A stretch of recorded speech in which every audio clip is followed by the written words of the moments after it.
Hi, I'm William, and in this video I'm going to cover 10 effective control mechanisms for managing your classroom. I will give you the advantages and disadvantages of using each of them. I have used these myself and they work 100% of the time when applied under the right condition. As you can see from this document, I have had plans for making this video for a long time, but I wanted to gather as much information as possible for you. I am currently a subject teacher, so these rules were developed from the perspective of a subject teacher. Although these will also help someone who is a main class teacher, I want to be clear that the perspective is mainly from that of a subject teacher. I have a lot of information for you today. This video will be long, so let's take it from the top. Let's talk about the frustration of teaching without good classroom management or control. First of all, let me say that you're not the only one having issues with class control. I've been frustrated many times concerning class control. I've tried everything. I've done the shouting, done the walking out, done the sending kids out. I've even argued with kids. How shameful. I've basically done everything which doesn't work and everything which works for a short period of time. To be totally honest, occasionally this still happens, which I will explain in point number 10 very soon. Let me take a moment to say that it would be really awesome if you could show your support to this channel by liking this video and subscribing if you enjoy it. I have a little bonus as well at the end of this video, so be sure to stick around to the end. Let's get into it. Now, why control? Why is class control so important? Number one, the state of the class can affect the mood of the teacher. Try teaching something fun when you're irritated. It just doesn't work. Lack of control makes it difficult to teach deep topics that require attention. Lack of control also makes it difficult to focus on kids who don't perform well. Not the noisy, bad performing ones. I mean, the obedient ones with bad performance. Because to me, a good system is one which is balanced enough such that as much as the good ones win, the poor ones don't lose either. Which leads me to point number 4. Lack of control prevents the good ones from winning. Time is often wasted and this could have been spent on learning more. Now, let's talk about something really important, which is the control mindset. Before I start feeding you a dish of my favorite control methods, let's just address one important thing that makes these rules applicable. That is the control mindset. What is control? To me, control could be many things and needed for so many reasons. So instead of talking about what control is, I would rather talk about what control is not. Of course, from my perspective. First of all, control is not silencing the child, because that silences the child's interest in the lesson as well. Secondly, control is not preventing the child from participating in the lesson. Third and lastly, control is not releasing your anger, which is something I've seen and done a lot of before. Really? Taking out your anger on kids for behaving as kids? Really? Some kids can be irritating. And for me, I grew up in a time in society when getting a slap on the back of your head was common. So sometimes, honestly speaking, I would quickly get ideas about how to deal with stubborn kids. But please don't be violent. I don't advise or endorse that. Trust me, kids are kids, and nothing works permanently with kids. There's no control method that works all the time because you're not dealing with robots. So, with this mindset, whenever you think about applying these methods, you'll know it's rather in the best interest of the child. It's not necessarily in the comfort of the teacher. The main essence of control is to get the child to participate in whatever activity and learn in the most effective way. Sometimes control is required for one child. Other times it's required for the whole class. Now let's talk about control methods. Let's begin. Classroom management strategies.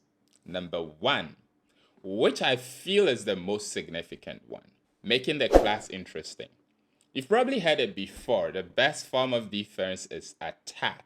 In this application, the best form of control is actually an interesting lesson. There are many ways to do this. If you're a teacher, I don't have to delve deep into this since you already know what an interesting lesson looks like. You have most certainly had a very interesting lesson before. Basically, using techniques that draw the kids' attention automatically. An example is when I brought an umbrella to class and each kid was dying to hold it too. Another example is when I was teaching the phrase "I'm hungry" and I brought cookies to class. Such a lesson has control built into it, and you barely have to do anything else. The advantage about this method is that the class is interesting and all the effort goes into the lesson, and you don't have to do anything else as a form of control. So you can focus all your attention and energy on the lesson. Now, the disadvantage, the not so good about making the class interesting, is that it requires a lot of energy and preparation, which is something you can't do as often as you'd like, especially when you're teaching between 6 and 10 lessons each day, like me. I teach at least 10 lessons each day, and I don't care who you are, but you're not that creative. I know I'm not. You can prepare 6 interesting lessons each day for each week. Try for each month or for the whole year. Number 2, call and response or response phrases. Response phrases are one of the effective methods to capture attention for beginning a lesson or after a break. Put your finger. Basically, you say something and the kids respond with a corresponding phrase. So it's called a call and response. A common one I use is I say, "Follow me," and then they say, "Follow you." "Look at me," and then they respond, "Look at you." "Listen to me," "Listen to you," and so forth. This is not limited to one language. It's likely if you're an ESL teacher, the other language teacher also has these phrases that capture the kid's attention. So you might want to let him or her intervene briefly when things go haywire.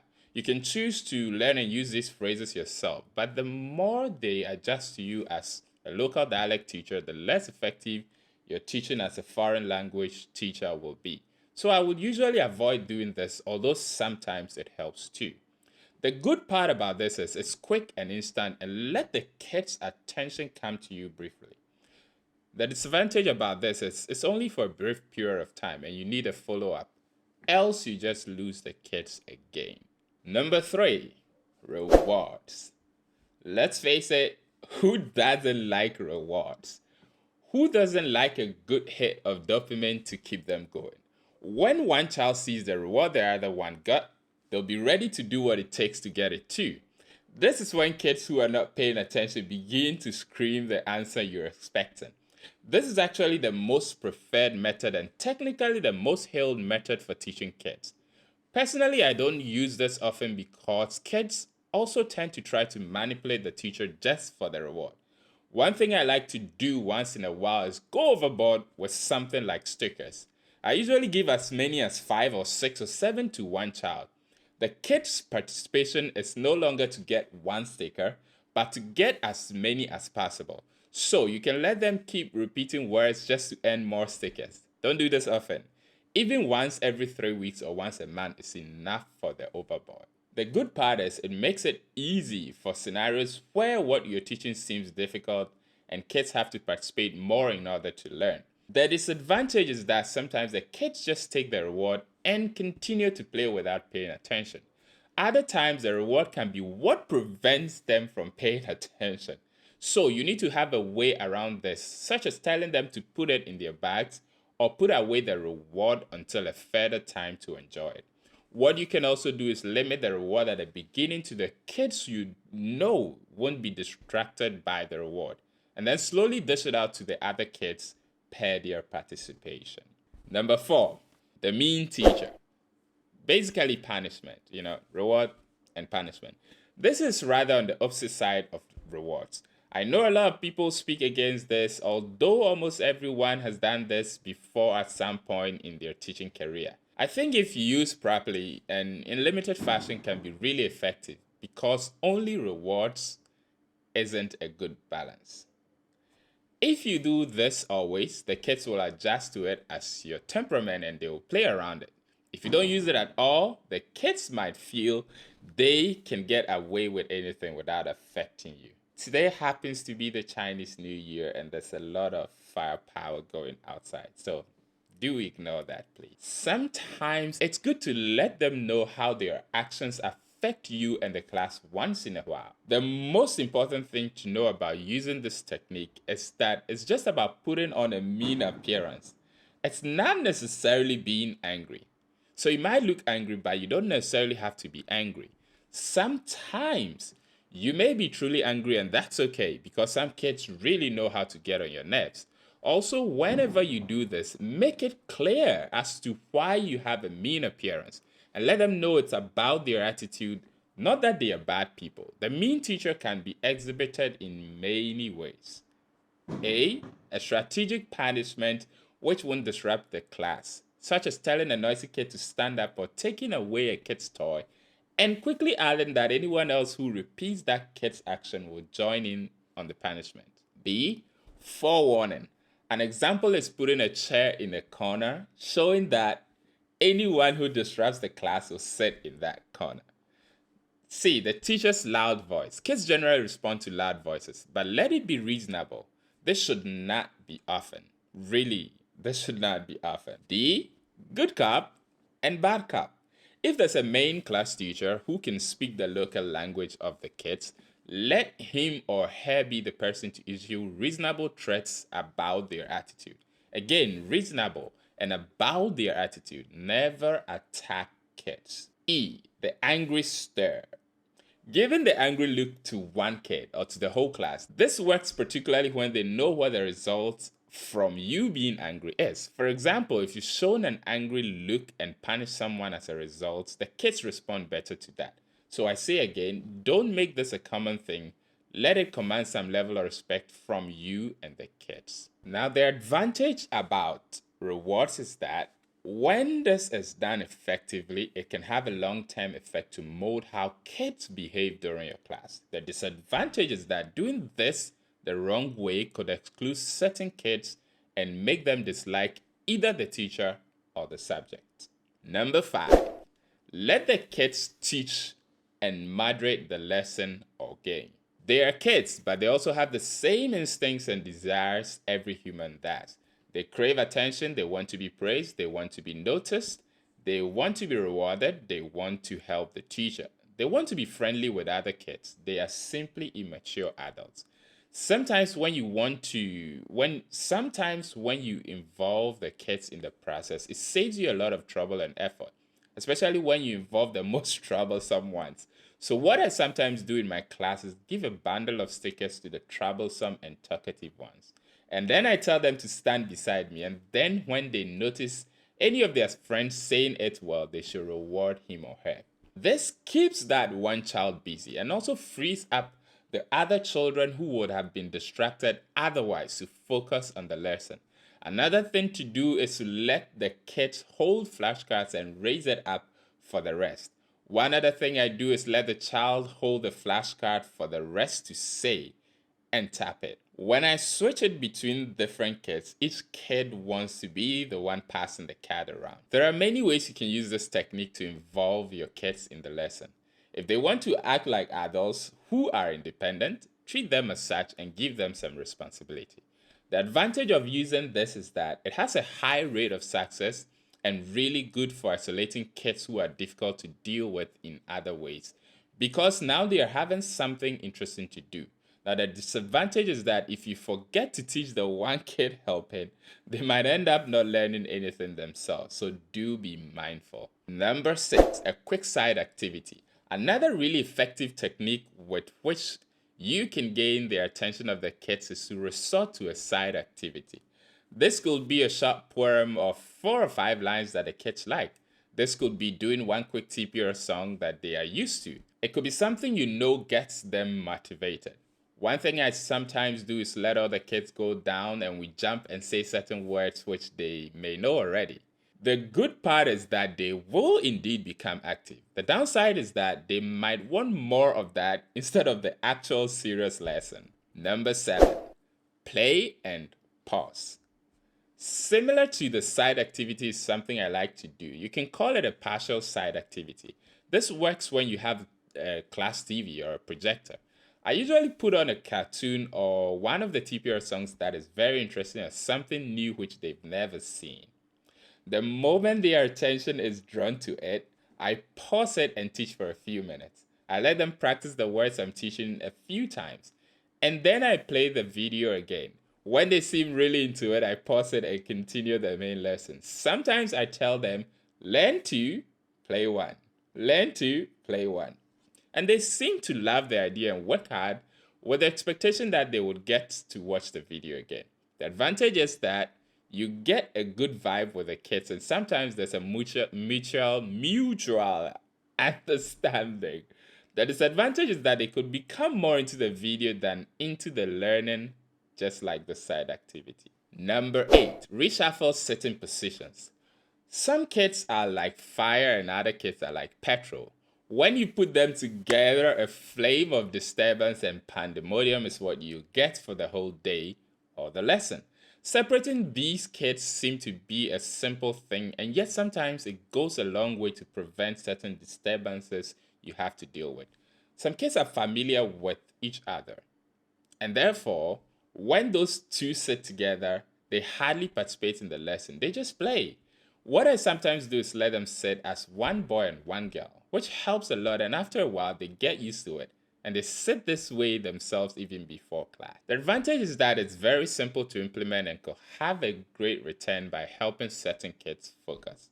The disadvantage is that sometimes moving around one child a lot bonds him with the others and he infects the other kids like a virus spreading.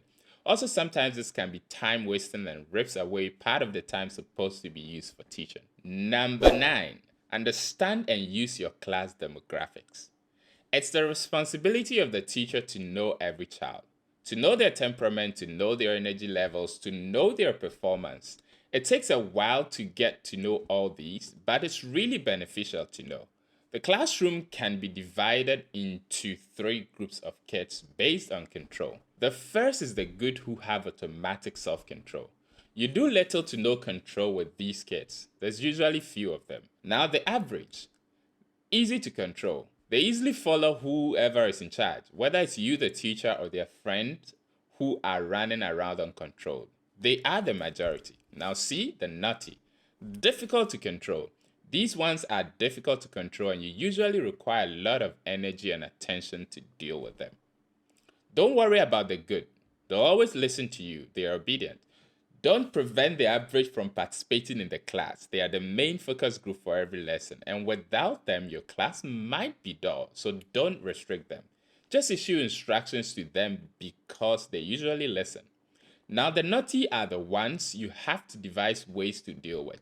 If you don't control them, they will control the population of average kids, and they are the majority in terms of head count. I mean the average kids. When one naughty kid runs around uncontrolled, guess what? The other kids begin to follow them. What you can do is let other class teachers pay attention to these kids. Engage these kids in different ways. You can give them special activities to perform as well.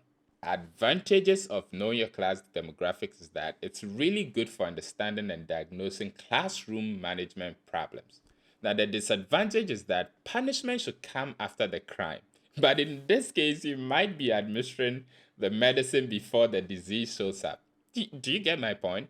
If not done carefully, you might have an adverse reaction on that little naughty group. And if history has taught us one thing, it is that sometimes this little group of naughty kids go on to do great things in life. From Einstein to Steve Jobs to Elon Musk to Jack Ma and many more. Number 10, we are finally here. The one magical technique which I've discovered to transcend their Bath 9 methods is this step. Do absolutely nothing. The last and final control strategy is not to control at all. Trust me, you can't do everything. Sometimes it helps to just do nothing and stare at the kids and let them go at it.